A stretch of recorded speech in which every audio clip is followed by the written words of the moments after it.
ಇನ್ನು ದಕ್ಷಿಣ ಕನ್ನಡ ಜಿಲ್ಲೆಯಾದ್ಯಂತ ಮುಂದುವರಿದ ಭಾರಿ ಮಳೆ. ಜಿಲ್ಲಾ ವ್ಯಾಪ್ತಿಯ ಗಿರಿಶಿಖರಗಳ ಚಾರಣವನ್ನು ಸದ್ಯಕ್ಕೆ ನಿಷೇಧ ಮಾಡಲಾಗಿದೆ. ದಕ್ಷಿಣ ಕನ್ನಡ ಜಿಲ್ಲೆಯಾದ್ಯಂತ ಮಳೆ ಮುಂದುವರಿತಾ ಇದೆ. ಕಳೆದ ಒಂದಿಷ್ಟು ದಿನಗಳಿಂದ ಎಡೆಬಿಡದೆ ಸುರಿತಾ ಇರುವಂತಹ ಮಳೆ ಮುಂದುವರೆದಿರೋ ಹಿನ್ನೆಲೆಯಲ್ಲಿ ಕಟ್ಟೆಚ್ಚರಗಳನ್ನು ಕೈಗೊಳ್ಳಲಾಗ್ತಾ ಇದೆ.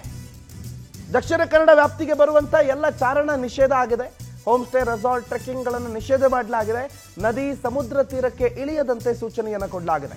ದಕ್ಷಿಣ ಕನ್ನಡ ಜಿಲ್ಲಾಧಿಕಾರಿ ಮಲೈ ಮುಗಿಲನ್ ಆದೇಶವನ್ನ ಜಾರಿ ಮಾಡಿದ್ದಾರೆ.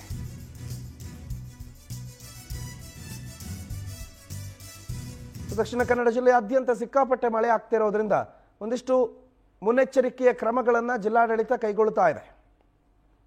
ಆ ಪೈಕಿ ಹೋಮ್ ಸ್ಟೇ ನಿಷೇಧ ಅಂತಂದ್ರೆ ಬೆಂಗಳೂರಿನವರು ಅಥವಾ ಬೇರೆ ಭಾಗದವರು ಯಾರೂ ಕೂಡ ಬಂದಾಗ ಅವರು ಈ ದಕ್ಷಿಣ ಕನ್ನಡ ಭಾಗದಲ್ಲಿ ಎಲ್ಲೂ ಕೂಡ ಹೋಮ್ ಸ್ಟೇಗಳಾಗಬಹುದು, ಮತ್ತೊಂದು ಕಡೆ ಆಗಬಹುದು, ಹೋಗಿ ಪ್ರವಾಸಕ್ಕೆ ಅಲ್ಲೋಗಿ ಕೂತ್ಕೊಂಡ್ರೆ ಅವ್ರು ಬೇರೆ ಬೇರೆ ಭಾಗಗಳಿಗೆ ಪ್ರವೇಶವನ್ನು ಕೊಡ್ತಾರೆ. ಅಲ್ಲಿ ಪ್ರವಾಸಕ್ಕೋಸ್ಕರನೇ ಹೋಮ್ ಸ್ಟೇಗಳಿಗೆ ಬರ್ತಾರೆ.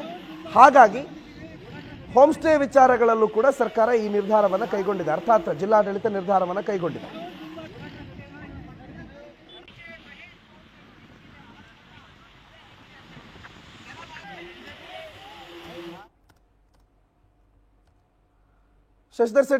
ಗಿರಿಧರ್ ಶೆಟ್ಟಿ ಬಗ್ಗೆ ಹೆಚ್ಚಿನ ಮಾಹಿತಿಯನ್ನು ಕೊಡ್ತಾರೆ. ಫೋನ್ ಸಂಪರ್ಕದಲ್ಲಿದ್ದಾರೆ. ಗಿರಿಧರ್ ಶೆಟ್ಟಿ, ಮಳೆಯ ಹಿನ್ನೆಲೆಯಲ್ಲಿ ಏನೇನು ಕ್ರಮಗಳನ್ನು ಕೈಗೊಳ್ಳಲಾಗಿದೆ ದಕ್ಷಿಣ ಕನ್ನಡ ಜಿಲ್ಲಾ ಆಡಳಿತದಿಂದ? ಪ್ರಣೋತ್, ಕರಾವಳಿ ಭಾಗದಲ್ಲಿ ನಿರಂತರ ಮಳೆ ಆಗ್ತಾ ಇರೋದು ಒಂದೆಡೆ ಆದರೆ ಮತ್ತೊಂದ್ ಕಡೆ ಈ ನದಿಗಳು ಭೋರ್ಗರೆಯುತ್ತಾ ಹರಿತಾ ಇವೆ.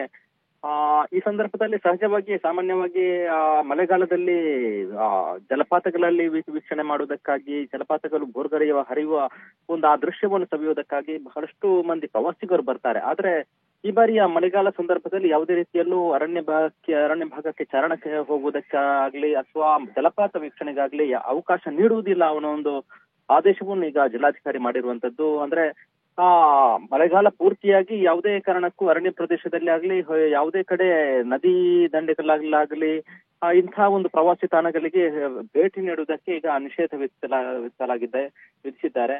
ಅಂದ್ರೆ ಕರಾವಳಿ ಭಾಗದ, ಅದರಲ್ಲೂ ಕೂಡ ದಕ್ಷಿಣ ಕನ್ನಡ ಜಿಲ್ಲೆಯಲ್ಲಿ ಬಹಳಷ್ಟು ಈ ಜಲಪಾತಗಳು, ಝರಿಗಳು ಮತ್ತು ನದಿಗಳ ಭೋರ್ಗರೆಯುವಂತಹ ಇಂತಹ ವಿಹಂಗಮ ದೃಶ್ಯಗಳಿವೆ. ಅದರ ಜೊತೆಗೆ ನದಿಗಳ ದಂಡೆಗಳಲ್ಲಿ ಕೆಲವರು ಮೀನು ಹಿಡಿಯುವುದು, ಇದನ್ನು ಕೂಡ ಈಗ ಈ ಬಾರಿ ನಿಷೇಧ ಮಾಡಿದ್ದಾರೆ.